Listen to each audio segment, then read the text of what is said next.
Hola a todos, vamos a lanzar mercancía para el 7º aniversario del canal. Se anunciará más en unos cuantos días.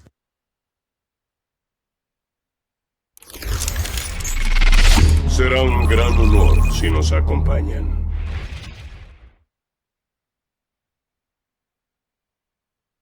Hola a todos y bienvenidos al episodio de hoy. Hoy vamos a hablar de otro fragmento del libro Los Archivos de Star Wars, escrito por Paul Duncan, episodios 1 a 3. En este hablaremos de otra entrevista que hizo Paul Duncan al mismísimo George Lucas hace unos pocos años, me parece que fue en 2019. En esta parte exactamente, Paul Duncan le pregunta a George que explique más sobre las midichlorias. Antes de comenzar les tengo que decir que las midichlorias ha sido algo extremadamente controversial entre todo el fandom de Star Wars. Recuerdo cuando salió la trilogía de precuelas, yo tenía unos 9 años cuando salió el episodio 1 en el 99, y mucha gente quedó confundida sobre las midichlorias. Mucha gente las odió, a otros les gustó la idea. En lo personal, yo me mantuve neutral. Yo era nuevo en Star Wars, vi Star Wars a los 6 años, y cuando llegó el episodio 9, yo me quedé como de, bueno, está bien, ¿qué se supone que sepa yo de todo esto? Tengo 9 años. Así son las cosas, Qui-Gon Jinn lo dijo, entonces así es y listo. Las midichlorias son lo que crea la fuerza, o son la fuerza dentro de las células de un ser vivo. Independientemente de lo que opinen de las midichlorias, esta es la explicación de George Lucas al respecto. Paul Duncan en esta entrevista dice: presentaste el concepto de las midichlorias en el episodio 1 como los indicadores de la fuerza.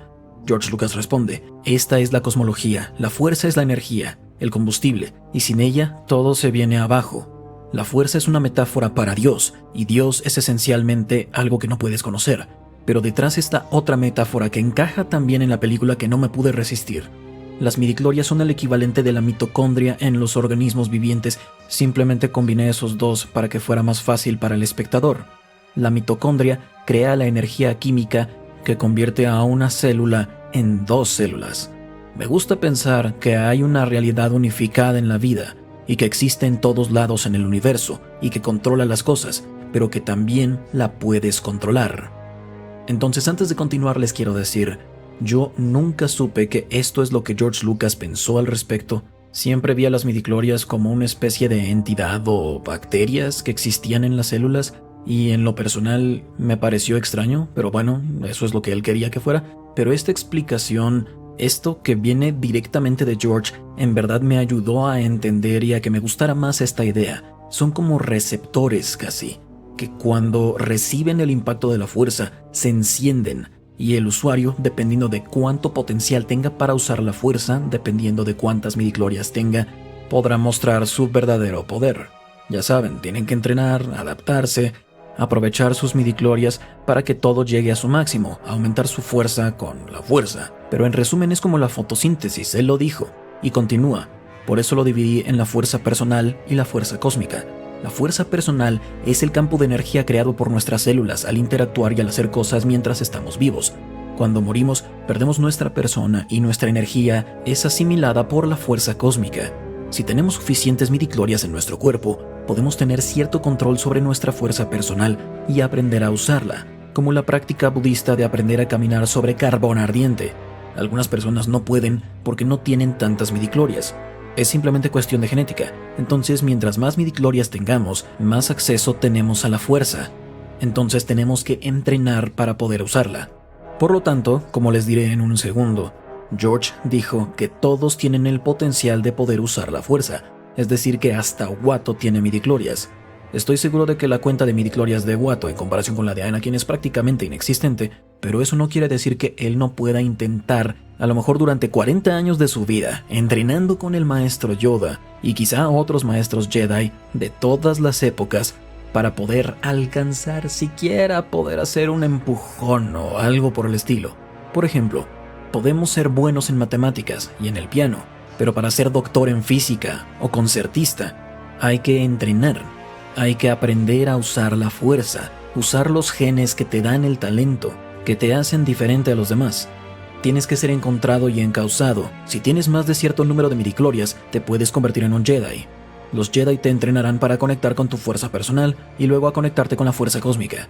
No tienes mucho poder para controlar a la fuerza cósmica, pero puedes usarla. Los Jedi, por naturaleza de su genética, tienen más midichlorias que la mayoría de las personas. pero no hay ninguna conexión directa entre nuestro mundo humano y el mundo microscópico. Esto estuvo interesante. Es como si los Jedi tuvieran esta escala como de tienes que medir tanto para subirte a esta atracción. Tienes que tener cierto número de midichlorias para poder ser entrenado en el templo Jedi. No vamos a aceptar a cualquiera. Y supongo que ese número era, no sé, 2500 o algo. Y el que Anakin tuviera 20,000. Obviamente medir las midichlorias es como medir la estatura, o básicamente ver cuántos receptores tienes para poder usar, para poder trabajar con la fuerza cósmica. George dice, los Jedi son buenos pero no son fantásticos. Nunca fueron diseñados para ser superhéroes o algo por el estilo. Fueron diseñados para ser monjes budistas, que también eran buenos guerreros. Se convirtieron en los guardianes de la paz del mundo humano. Como se explicó en el episodio de Clone Wars, Voces, Qui-Gon Jinn pasó tiempo con 5 sacerdotisas de la fuerza en el planeta La Fuente de Vida. Le explicaron cómo podía mantener su persona cuando muriera y se uniera a la fuerza cósmica. Qui-Gon aprendió a escuchar a la fuerza cósmica, y cuando murió en el episodio 1, se unió a la fuerza cósmica con su persona intacta y pudo hablar con Yoda en el episodio 3. Cuando estuvo ahí, aprendió más sobre cómo convertirse en un fantasma de la fuerza para conservar la identidad. Qui-Gon transmitió esa información a Yoda, Yoda se la enseñó a Ben y Ben le enseñó a Luke. Así es como ese círculo simbiótico de personas aprendieron cómo ir del cielo a la tierra, si podemos decirlo así. Se basa en la mitología griega, cómo convertirse en un dios, pero de manera mucho más práctica, sin el ego, sin la identidad. Esto es algo impresionante. George Lucas no solo analiza las midichlorias, sino también nos dice que Qui-Gon Jinn, una vez que se transformó en fantasma de la fuerza, más o menos se convirtió en un dios. Y tiene sentido, ahora son inmortales y pueden hacer cualquier cosa, mueren en el mundo físico, pero su alma sigue adelante, y la fuerza básicamente los une, los ata a su conciencia. Y me gusta cómo habla de que Qui-Gon está por ahí dentro. Cuando estuvo ahí, aprendió a convertirse en fantasma de la fuerza, a conservar su identidad. Entonces frecuentemente me pregunté, cuando Qui-Gon hablaba con los Whills en Clone Wars, ¿qué aprendió exactamente? A detalle. Y cómo pudo conservar su voz en la fuerza, pero no su imagen, no su forma corpórea. Cuando Disney adquirió los derechos en 2012, cambiaron varias cosas y algunas novelas adicionales mencionaron que Qui-Gon ya pudo aparecerse de manera corpórea a Obi-Wan, con su forma humana. Y por supuesto en la serie de Obi-Wan Kenobi, que acaba de estrenarse el verano anterior, ya lo vimos aparecer como fantasma. Originalmente eso no iba a suceder porque él no terminó su entrenamiento con los Whills, entonces no podía manifestarse en su forma corpórea, pero sí podía hablar si escuchamos su voz. Por eso lo escuchamos en el episodio 2, en una escena eliminada en el episodio 3, también ahí se escucha su voz. Cuando Yoda estaba meditando en Polis Massa y Padme estaba dando a luz al final de la venganza de los Sith, esa era la voz de Qui-Gon Jinn que hablaba con Yoda en este momento. El concepto de las midichlorias para mí es algo que en verdad ha sido examinado a detalle por los fans durante décadas, y tengo que admitir que esta explicación es algo que es mucho mejor que lo que vimos en las películas. Creo que si Qui-Gon hubiera hecho que Qui-Gon explicara esto mejor a Anakin, la gente no hubiera tenido que interpretar tanto y lo hubieran podido haber aceptado más, como, eso está interesante, porque eso quiere decir que estos son paneles solares que tienes en cada parte de tus células, y si tienes más de ellos, bueno, entonces puedes tener más electricidad a través de ti, fluye más poder. Creo que esa explicación es mucho más sencilla de entender que lo que nos dieron en el episodio 1. Pero bueno, aquí está. Espero hayan disfrutado esta explicación de parte de George. Díganme por ahí abajo si les gusta el concepto de las midichlorias o midichlorianos, o si creen que es algo que no debería estar en Star Wars. Gracias por ver este episodio de Star Wars Theory. No se olviden de escuchar el podcast de Star Wars Theory. Se cargan 20 episodios nuevos cada día en Apple iTunes, en Spotify y cualquier otra plataforma de podcasts.